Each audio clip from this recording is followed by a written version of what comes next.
I tell this to families all the time. Rules and relationship together is rocket fuel for children. But if you have rules without relationship, it's rebellion. Okay? That's and true. This is so true if you're an older person with siblings and cousins and parents and you're crushing it, and there's this isolation. You've got to have good boundaries with them and like have the hard and the good conversations with them. But also just focus on the relationships, knowing it's never going to be perfect. Yeah. Because you have boundaries around things. And just like working on your love. Because parents ask me this all the time. They're like, I feel like they're not listening. I feel like I'm isolated. I feel like my kids don't care. And I say this. When you go fishing if you're trying to build a relationship with your kid, you get points for fishing, not catching fish. Every time you drop the lure and cast the rod, you win. You get points. You have to see it that way, even if they're not biting. And that's true in every relationship. You texting a friend that you know has been struggling, or just checking in with someone, the first person to ask for forgiveness in a marriage wins. First person to say, sorry, will you forgive me, wins. Wow. Okay, even no one wins in marriage, but you get the point. Right, yeah. These are acts of worship. They're acts of sacrifice. They're fishing. They're like casting the line out. That's what leaders do. And so if you're feeling this way in any situation in your family that's painful, just remember that like you get points for like casting the line. Yes, that's beautiful. This is an interesting one. I've got a few more questions for you. This one's about choosing your partner, marriage. What are 3 money questions you should ask the person you're dating and potentially going to get married to before you get married to do your best to set yourself up for harmony and financial peace in the marriage? A lot. I have more than about 10. One of the best first ones you can talk to someone with is unpack where they came from. So the question is, how did you grow up around money? And what does money mean to your family?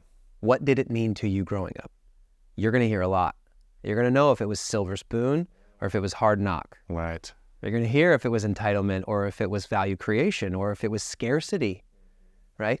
Those things manifest themselves all throughout marriages and relationships. And often we find opposites.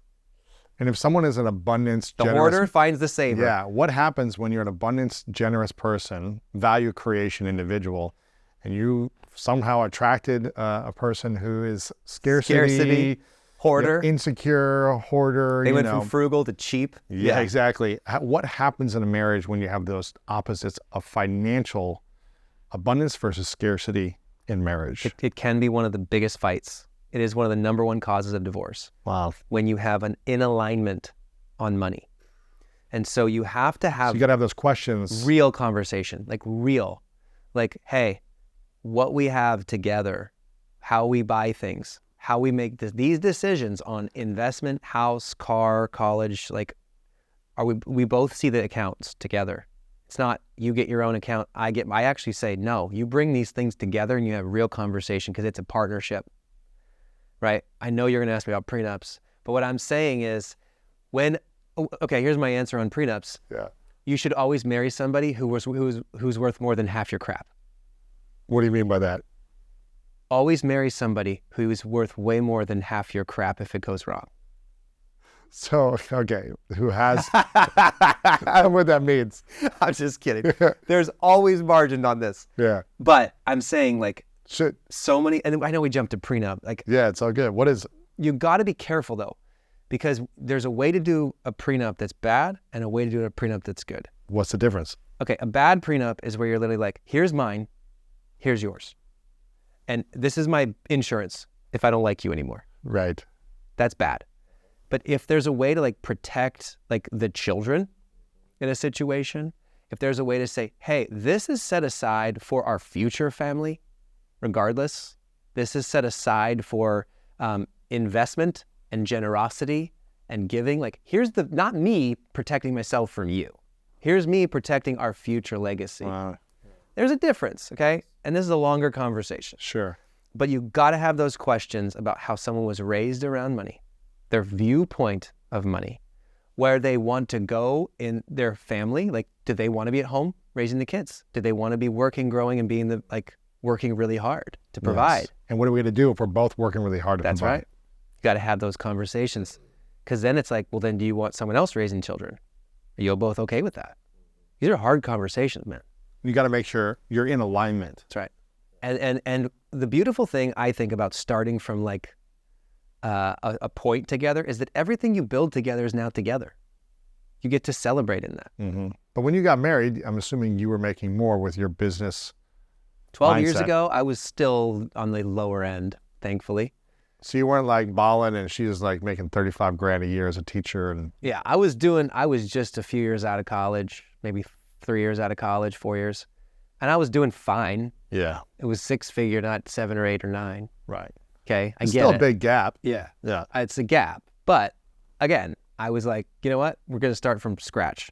And Really? Yeah, we're going to build together everything we have. When 50% of marriages end in divorce, do you think people should talk about a prenup or have the conversation around what that could look like What to did make Bill sure? Burr say? A friend of mine, Bill, he said, why do you get married? It's like jumping out of a plane with a parachute that 50% of the time won't open. You know, it's, Oh, the hope that it works. you right? hope it opens. Yeah, it's like, he's like, you're crazy for getting married. This is before he got married. Yeah. No, I mean, I honestly don't know what I think on a prenup. Like, I've had so many different valuable points on both sides. But I'm assuming a lot of the families that you've coached or worked with, half of them have gone through a divorce when there's been a lot of money in the bank. Yeah. And there's been a lot of I have pain dear and friends trauma. going through it right now. There's pain and trauma for months and years of figuring out who gets what Yeah. of the material wealth. Yeah.